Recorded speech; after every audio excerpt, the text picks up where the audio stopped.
به نام پروردگار عشق، صلح، آرامش. خوش آمدید. ما بسیار خوشحالیم که شما اینجا هستید. بسیار خوب است که این فرصت را دارید تا مراقبه‌ای جهت دریافت انرژی از میدانهای کوانتومی داشته باشید. مکانی آرام و راحت انتخاب کنید.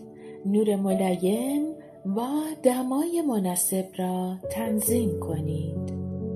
با چند نفس عمیق و آگاهانه شروع کنید. چشمان خود را ببندید. ستون فقرات خود را در حالت مستقیم قرار دهید. می توانید بنشینید و یا دراز بکشید. تک تک عضلات خود را شل کنید. فک پایین و زبان خود را شل کنید. عضلات پیشانی و اطراف چشم را رها کنید. کف دستها به سمت بالا باشد. بر روی تنفس و احساس آرامش در بدن تمرکز کنید.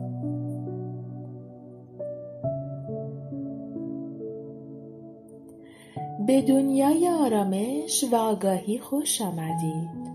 امروز ما به سفری درون نگرانه خواهیم رفت که در آن به عمق وجود خود متصل می شویم و به میدان کوانتومی انرژی و امکانها وارد می شویم.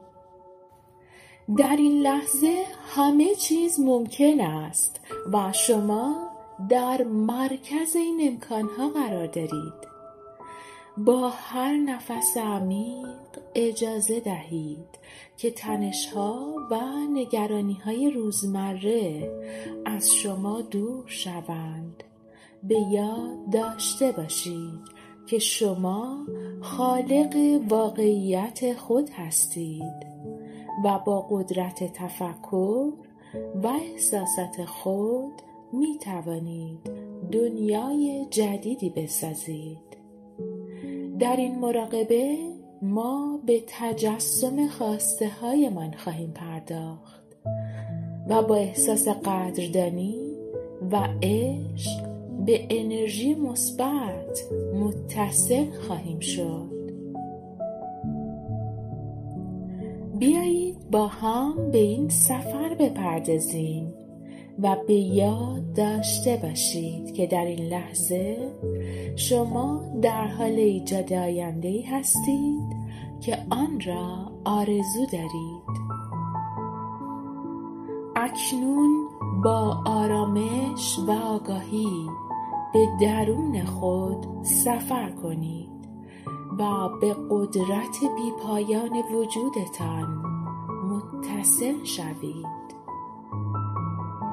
احساس قدردانی و شکرگزاری می تواند انرژی مثبت را در شما تقویت کند و شما را به سمت خواسته هایتان هدایت کند.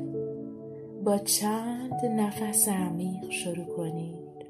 هر بار که نفس می کشید تصور کنید که انرژی مثبت و عشق را به درون خود جذب می کنید. از قلب خود قدردانی عمیق را احساس کنید.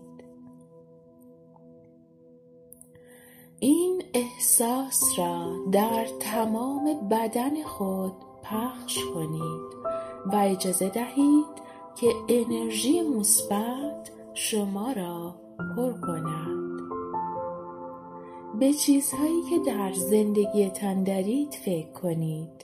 این میتواند شامل خانواده، دوستان، سلامتی، فرصتها و حتی چالش‌هایی باشد که به شما کمک کردند رشد کنید. به احساسات خود توجه کنید. احساسات شادی، آرامش و عشق را در قلب خود حس کنید و اجازه دهید که در تمام بدن شما پخش شود. جملات شکرگزاری را در ذهن خود تکرار کنید. من از زندگیم و تمام نعمتهایم قدردانی می کنم.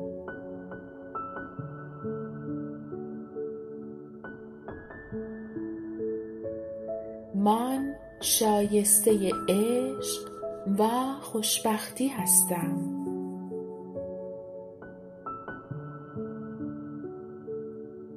خود را در حالتی تجسم کنید که به خواسته هایتان رسیده اید. احساسات مثبت و شادی را در این تصویر زنده کنید. تصور کنید که به یک فضای خالی و پر از انرژی وارد می شوید. احساس کنید که در این فضا همه چیز ممکن است و شما به شعور ناب متصل هستید.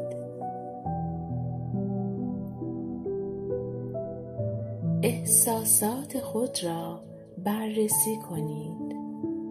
چه کارهایی انجام می دهید؟ چه کسانی در کنار شما هستند؟ احساسات را زنده کنید. به احساساتی که در این تصویر تجربه می کنید توجه کنید. احساس شادی، آرامش، موفقیت، عشق.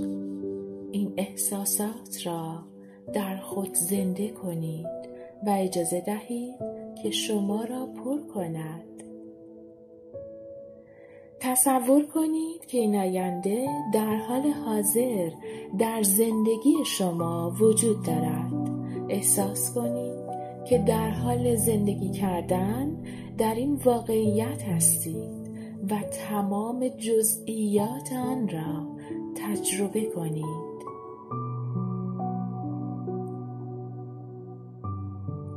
من در حال حاضر در زندگی ایدئال خود هستم.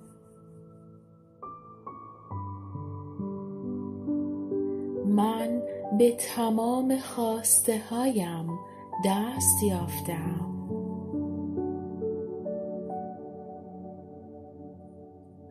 همه چیز از ذهن و قلب شما شروع می شود. تصور کنید که هر لحظه از زندگی شما انعکاسی است از افکار و احساسات شما.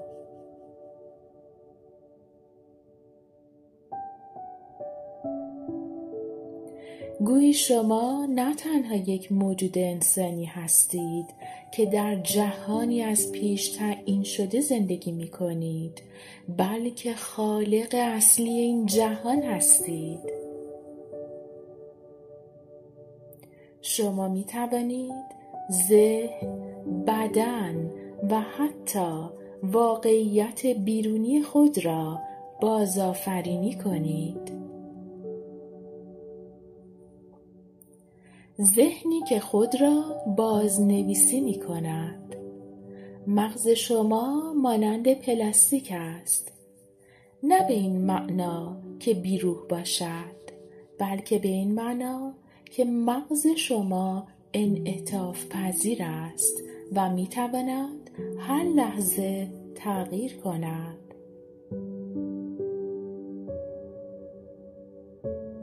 افکار مانند معماری که نقشه ساختمانی را طراحی می کند، مسیرهای عصبی جدیدی ایجاد می کنند.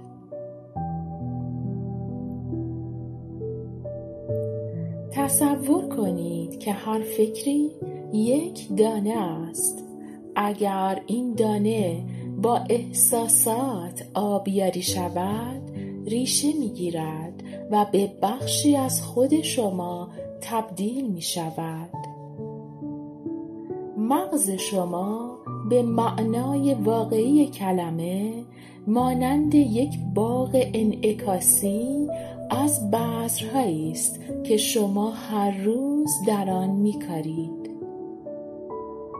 بسیاری از ما بدون آگاهی همان افکار و احساسات قدیمی را بارها و بارها تجربه می‌کنیم. مانند آموختن یک آهنگ که بدون نیاز به فکر کردن خود به خود اجرا می شود. اما یا تا به حال فکر کرده اید که می توانید این آهنگ را تغییر دهید؟ شما می توانید بذرهای دیگری در باغ ذهنتان بکارید. ژن‌های ما مانند کلیدهای پیانو هستند، اما این افکار، احساسات و محیط ما هستند که انتخاب می کنند کدام کلید نواخته شود.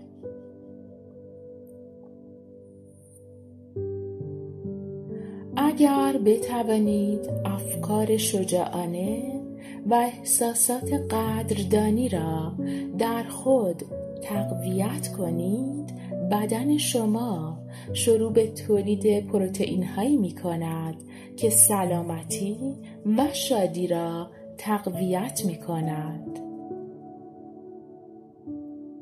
فیزیک کوانتومی جایی که تمام آینده های ممکن در انتظار شما هستند. ما نه تنها در یک جهان فیزیکی زندگی می کنیم، بلکه در یک میدان انرژی به نام میدان کوانتومی نیز حضور داریم. این میدان حاوی تمام احتمالات است. تمام زندگی هایی که می توانستید داشته باشید، تمام آینده هایی که می توانید خلق کنید، همه و همه در این میدان حضور دارند. اما چگونه می توانید به این میدان دسترسی پیدا کنید؟ افکار شما سیگنال های الکتریکی هستند که پیام هایی به این میدان ارسال می کنند و احساسات شما سیگنال های مغناطیسی هستند که آن پیام ها را تقویت می کنند. به این نکته دقت کنید که اگر فکر شما موفقیت را تصور کند اما احساس شما ترس باشد، پیام شما ناسازگار خواهد بود. اما اگر بتوانید احساسات خود را با افکارتان هماهنگ کنید، میدان کوانتومی پاسخی هماهنگ به شما ارائه خواهد کرد.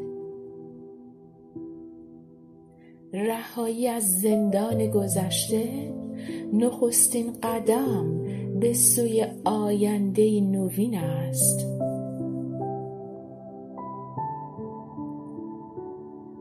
بسیاری از مردم در گذشته خود زندانی هستند. افکار تکراری مانند قفلی بر ذهن آنها عمل می کند. احساساتی که ناشی از تجربیات قدیمی هستند، بدن آنها را در چرخه‌ای از استرس و ناامیدی نگه می دارد تا زمانی که سیگنال های شما همان سیگنال های قدیمی باشند، آینده جدید خلق نخواهد شد. این به این معناست که اگر همچنان به دردهای گذشته فکر کنید و احساسات ناشی از آن را تجربه کنید، آینده شما چیزی جز باز تکرار همان گذشته نخواهد بود.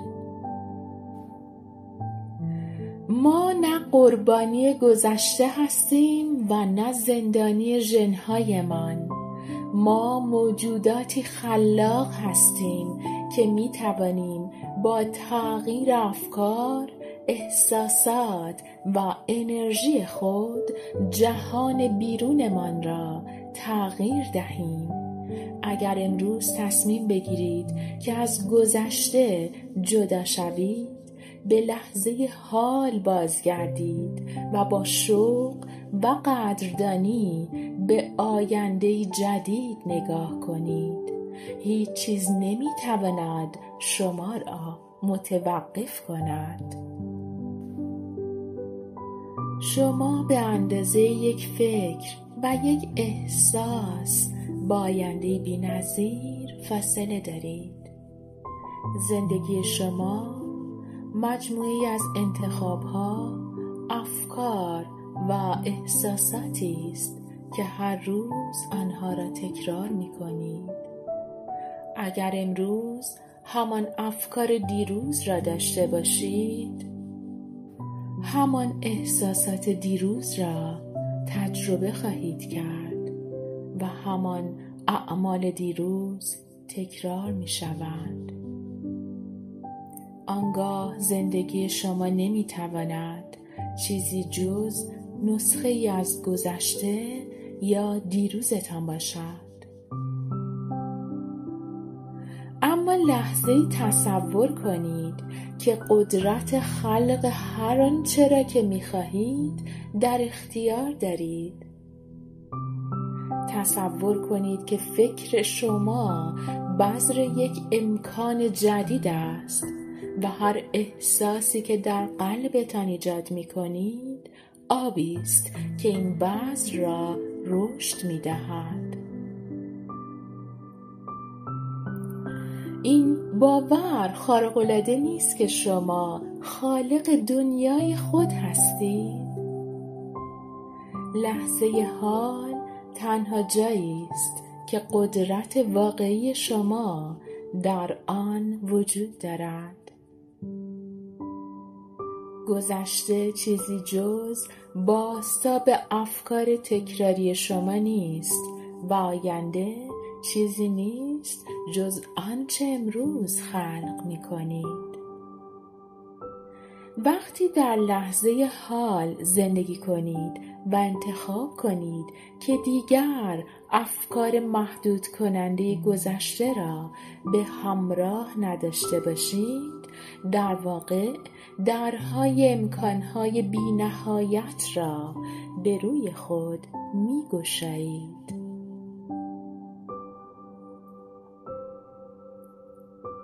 هر بار که افکاری متفاوت از گذشته دارید، هر بار که احساساتی که با ترس و شک و ناامیدی پیوند خورده‌اند را کنار می‌گذارید، بدن و ذهن خود را از زندان قدیمی آزاد می‌کنید. شما در حال بازنویسی سرنوشت خود هستید.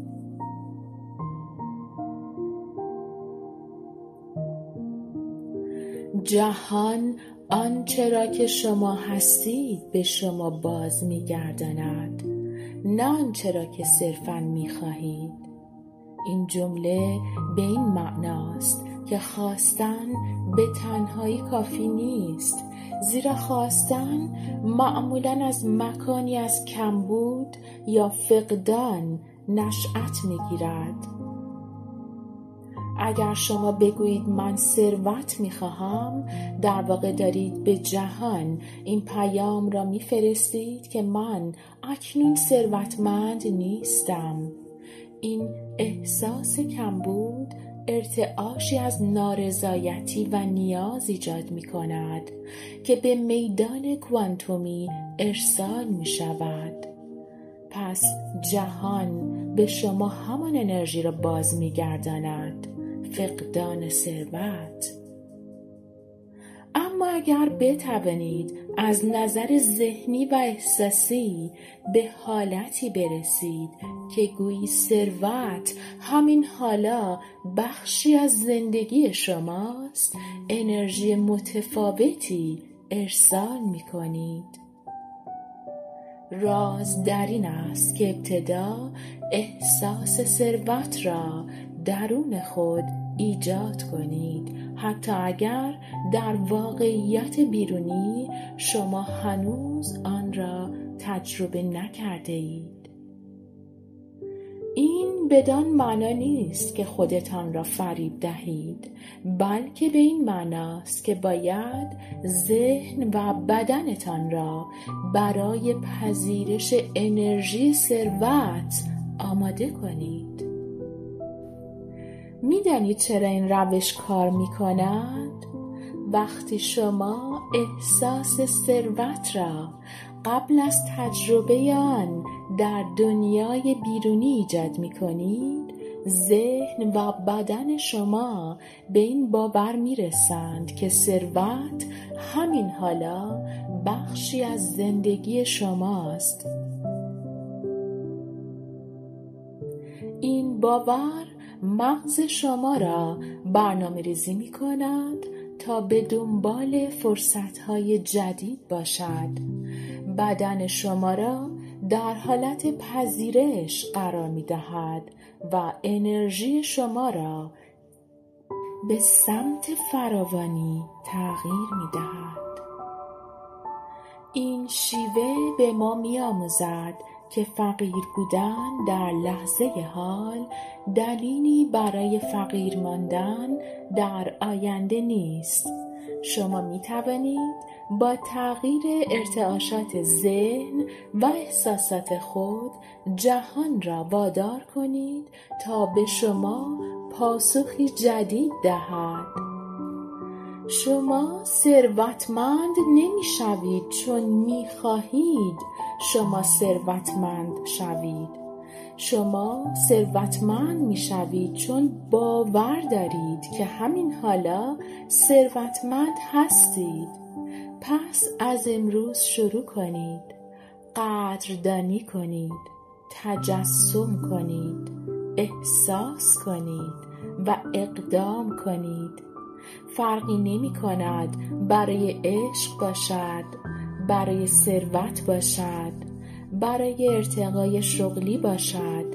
جهان به شما پاسخ خواهد داد، پاسخی که همکنون برای دریافت آن آماده هستید. به آرامی چند نفس عمیق بکشید و احساس کنید که انرژی مثبت و عشق را به درون خود جذب می کنید. به بدن خود آگاه شوید. به بدن خود توجه کنید. آیا احساس سبکی، آرامش یا انرژی می کنید؟ این احساسات را در خود نگه دارید. به آرامی و هرگاه که آماده بودید چشمان خود را باز کنید و به محیط اطراف خود توجه کنید. سعی کنید با همان احساسات مثبت و انرژی که در طول مراقبه تجربه کرده اید به زندگی روزمره خود بازگردید.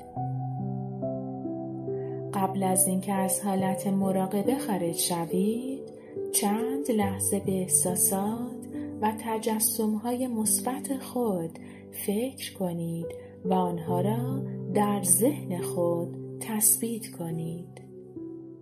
این احساسات را در طول روز حفظ کنید.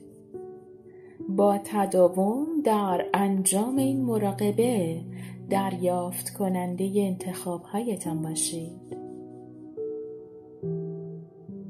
احساس قدردانی برای آنچه که هست و اشتیاق برای آنچه که در راه است. عشق بزرگی در اینجا برای شما وجود دارد و مثل همیشه در حلقه باقی میمانیم.